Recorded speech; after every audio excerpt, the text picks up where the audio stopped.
Bismillahirrahmanirrahim. Assalamualaikum warahmatullahi wabarakatuh.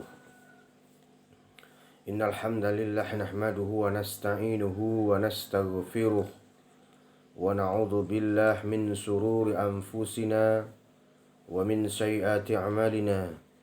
May yahdihillahu fala mudhillalah wa may yudlilhu fala hadiyalah.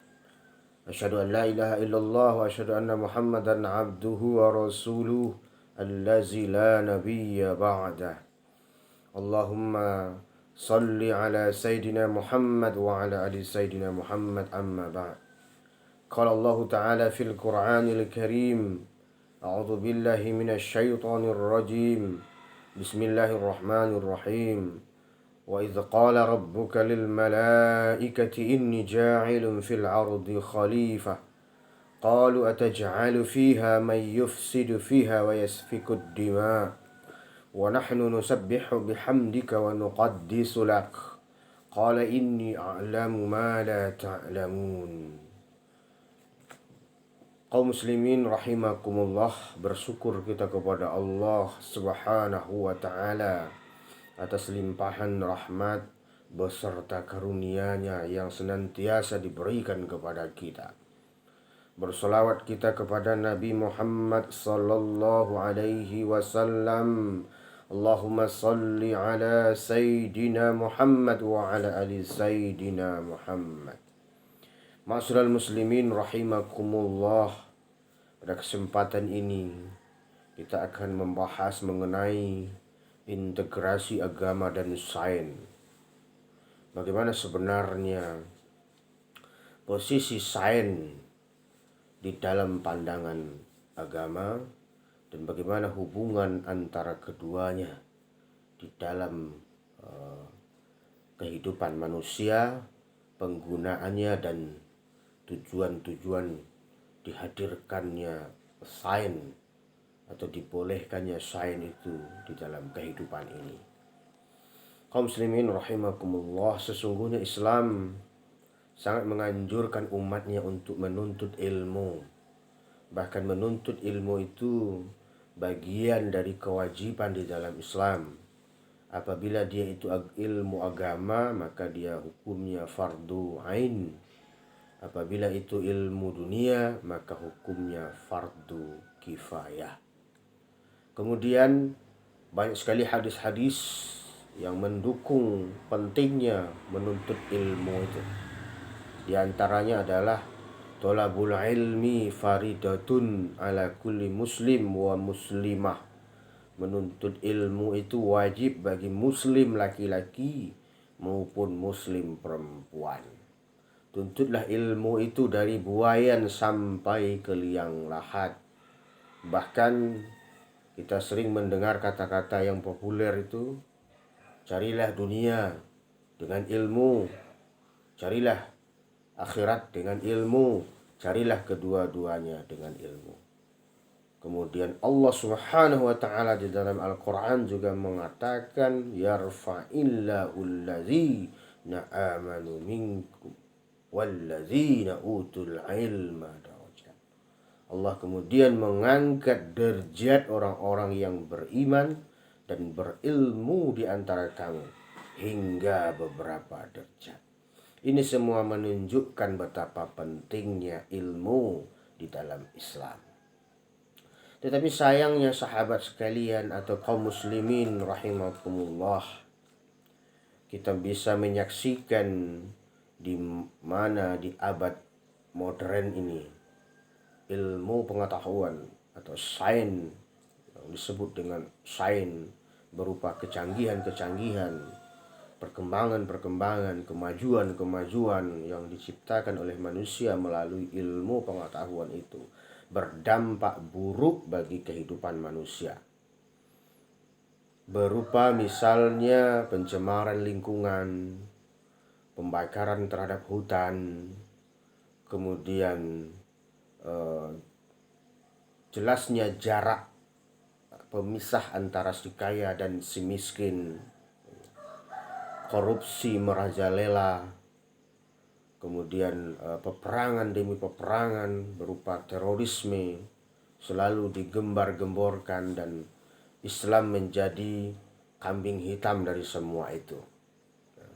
Untuk itu kami merasa penting untuk membahas atau mengedepankan tema ini ke hadapan kita bersama, yang kami juga mengutip bukunya Profesor Dr. Bustanuddin Agus yang berjudul Integrasi Agama dan Sains Tinjauan Filsafat Ilmu Kontemporer.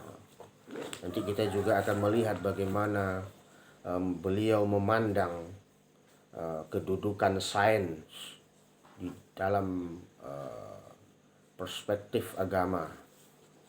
Kemudian bagaimana pula filosofi atau pandangan-pandangan terhadap sains di dalam kehidupan orang-orang barat atau orang-orang modern atau disebut dengan postmodern dan sebagainya.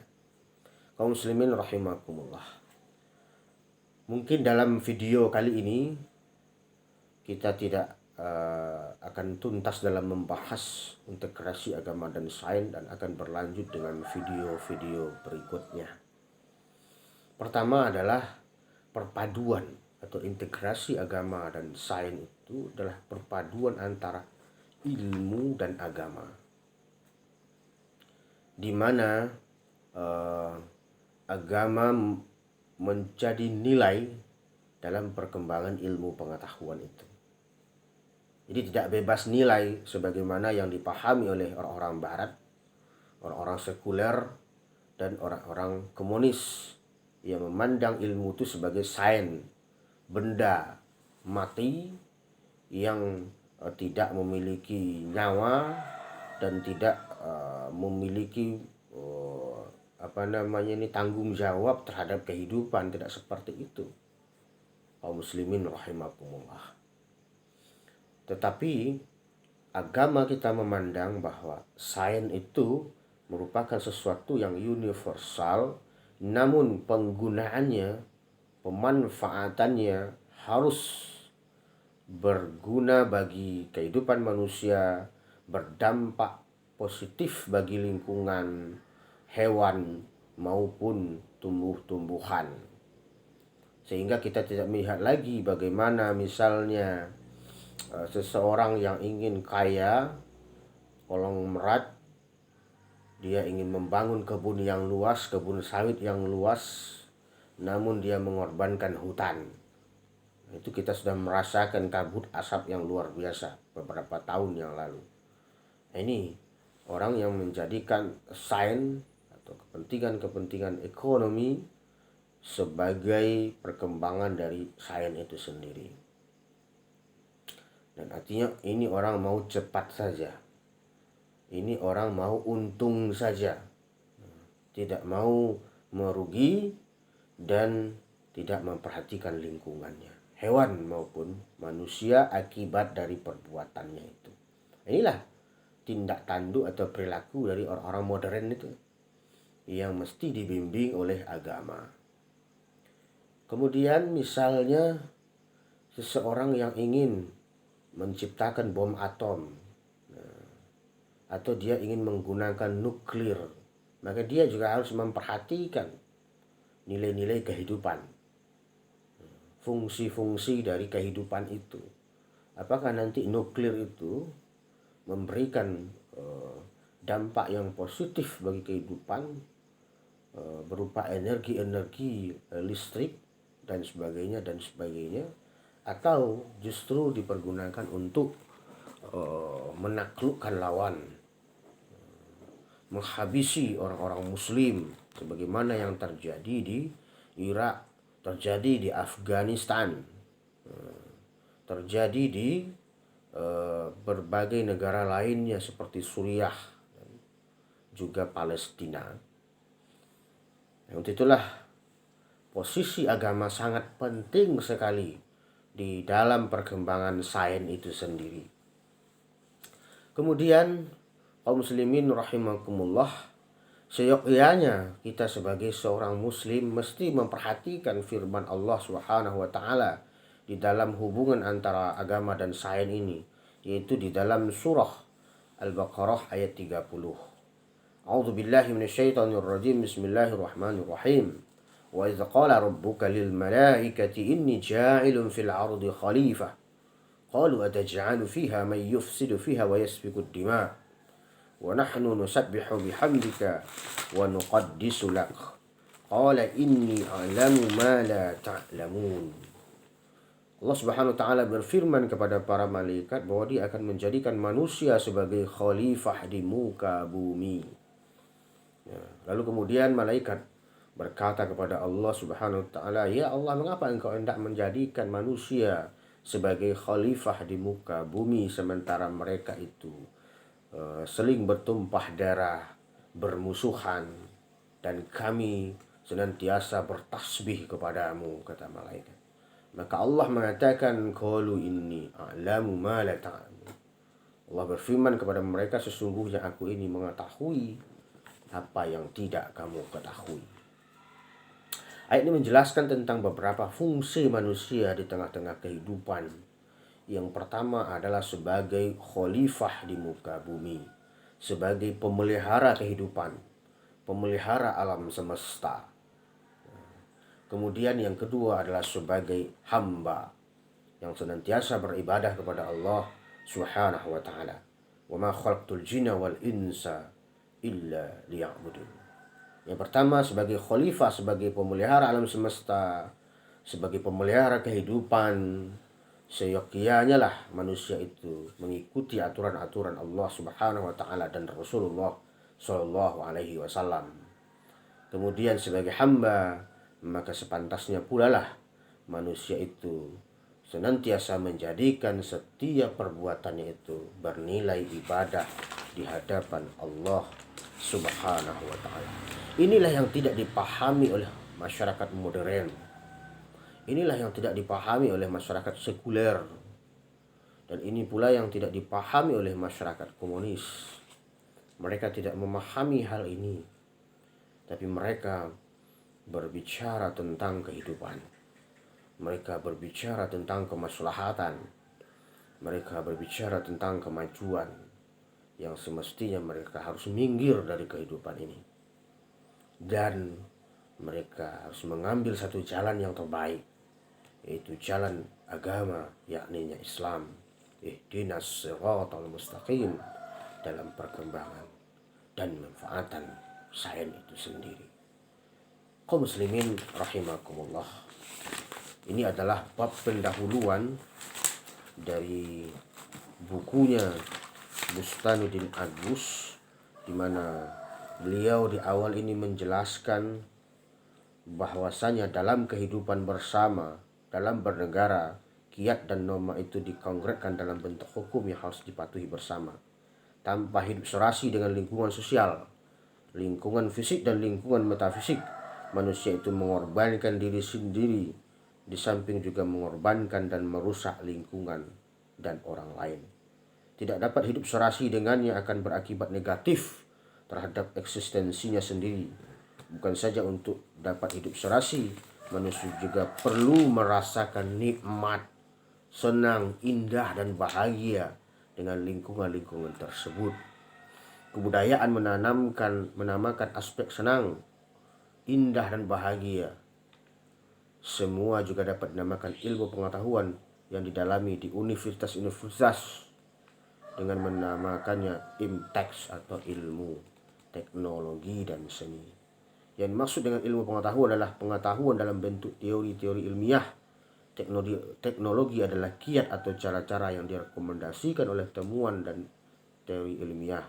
Dan yang dimaksud dengan seni adalah segala yang menunjukkan perhatian kepada keindahan, senang, bahagia, dan makna hidup, lalu diperluas kepada apa yang dikenal dengan humaniora atau humanitis.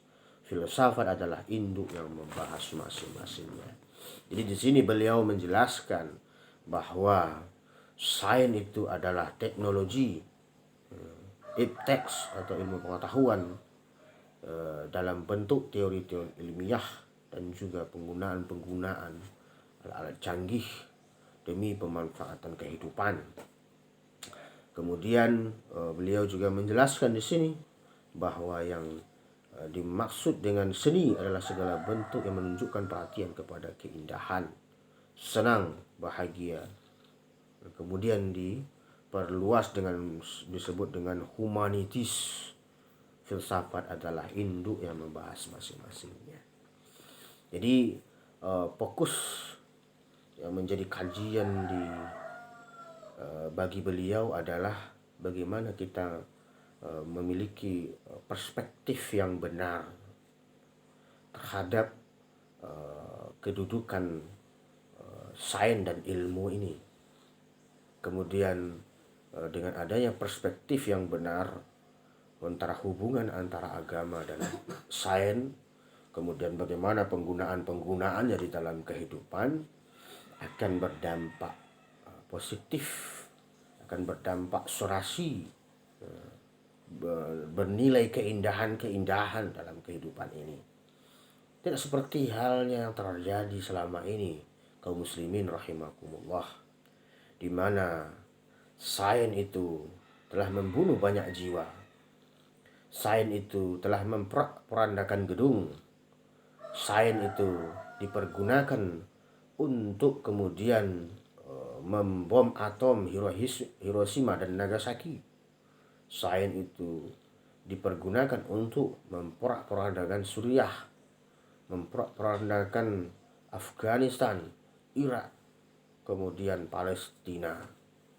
Ditambah lagi dengan berkembangnya virus-virus hari ini, sahabat sekalian, ini menjadi proyek besar bagi kapitalis-kapitalis, bagi komunis-komunis untuk mendapatkan untung yang besar dari penjualan antivirus.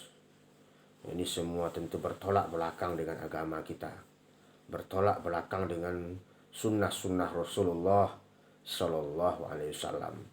Oleh karena itu penting sains itu dikuasai oleh orang-orang yang beriman dan bertakwa. Nah, dikuasai oleh sistem yang beriman dan bertakwa, yaitu sistem Allah Subhanahu wa taala. Disinilah pentingnya penegakan kembali daulah Islam itu sebagai jawaban atas kemerosotan-kemerosotan yang ada di atas dunia ini. Jawaban atas kemelaratan-kemelaratan yang dirasai oleh manusia selama ini. Jawaban atas penderitaan-penderitaan dari penjajahan-penjajahan. Jawaban atas kong kali kong antara kapitalis dan penguasa yang nantinya akan berdampak buruk bagi orang-orang miskin. Jawaban atas menganganya antara si kaya dan si miskin. Jawaban atas bergulirnya uang hanya di edaran orang-orang kaya saja. Oleh karena itu, integrasi agama dan sains sesungguhnya salah satu jawaban bagi kita untuk kedepannya, bagaimana masyarakat modern menuju postmodern ini menjadi masyarakat yang serasi, seimbang, harmonis, indah, senang, bahagia dalam menempuh kehidupannya. Dan sains tidak lagi menjadi momok yang menakutkan, namun sains adalah sesuatu yang harus dikembangkan sehingga bermanfaat bagi kemajuan manusia itu sendiri. Manusia tidak lagi lamban dalam berjalan. Manusia tidak lagi berat untuk bepergian jauh. Manusia tidak lagi gelap gulita karena lampu yang tidak ada. Manusia bisa cepat memasak. Manusia bisa mendengarkan berita-berita dari luar negeri. Manusia bisa menembus langit dan sebagainya dan sebagainya. Semua itu akan menjadi baik ketika perpaduan antara ilmu dan agama ini dibimbing oleh wahyu, dibimbing oleh pendapat-pendapat ulama, dibimbing oleh pemikiran-pemikiran Islam, serta dan yang tak kalah penting adalah ketika sains itu dikuasai oleh daulah Islam, oleh negara Islam, oleh orang yang beriman dan bertakwa, oleh sistem yang bertakwa. Pastilah ketakwaan itu akan mengantarkan kepada keberkahan di langit dan di bumi. Sebagaimana yang kita dengar dari Allah Subhanahu wa taala, walau anna ahlal qura amanu wattaqau la fatahna alaihim barakatim minas sama'i wal ard walakin kazzabu fa akhaznahum bima kanu yaksibun. Kalaulah sekiranya penduduk negeri-negeri itu beriman dan bertakwa kepada Allah Subhanahu wa taala, pastilah kami melimpahkan berkah dari langit dan bumi. Namun mereka mendustakan sebagian dari ayat-ayat kami, dan kami menyiksa mereka disebabkan atas perbuatannya. Jadi solusi sebenarnya dari integrasi agama dan sains itu tidak hanya cukup dengan seminar-seminar internasional tentang lingkungan, kemudian pertemuan-pertemuan bilateral antar negara tentang isu-isu lingkungan. Namun integrasi agama dan sains itu akan menumbuhkan keserasian, keseimbangan, keharmonisan di atas dunia ini bagi masyarakat internasional ketika dia dibimbing oleh wahyu Allah Subhanahu wa taala dan tidak bebas nilai sebagaimana yang ingin diwujudkan oleh masyarakat sekuler, ingin diwujudkan oleh masyarakat komunis. Oleh karena itu kita umat Islam tidak boleh kemudian menjadi umat yang terbawa arus oleh pandangan-pandangan sekuler, pandangan-pandangan komunis terkait pemanfaatan sains ini. Dan kita umat Islam juga harus terdorong untuk kemudian memperhatikan sains, mengembangkan sains, memajukan sains guna untuk kebahagiaan, keindahan, dan kesenangan di atas dunia ini serta berharga bagi akhirat. Dan kita umat Islam harus mencegah sains itu berdampak buruk bagi kesaksian, berdampak buruk bagi keindahan, berdampak buruk bagi kehidupan manusia, tumbuh-tumbuhan beserta lingkungan.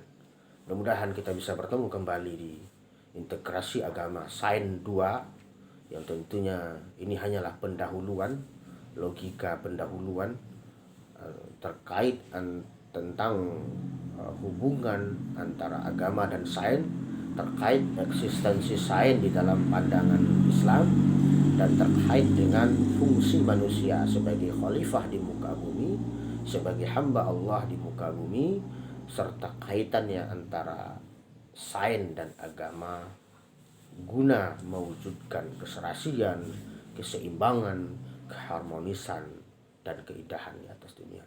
Semoga apa yang kami sampaikan ini bermanfaat bagi kita semua, dan tentu saja kami mengalami kelemahan-kelemahan karena buku Profesor Burhanuddin Agus ini termasuk buku yang berat untuk kemudian dianalisis.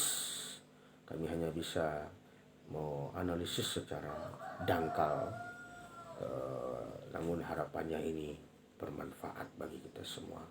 Tidak ada perdebatan dalam hal ini. Bagi siapa yang berminat silahkan amalkan, bagi yang tidak juga tidak apa-apa. Lai taufiq wal hidayah. Wassalamualaikum warahmatullahi wabarakatuh.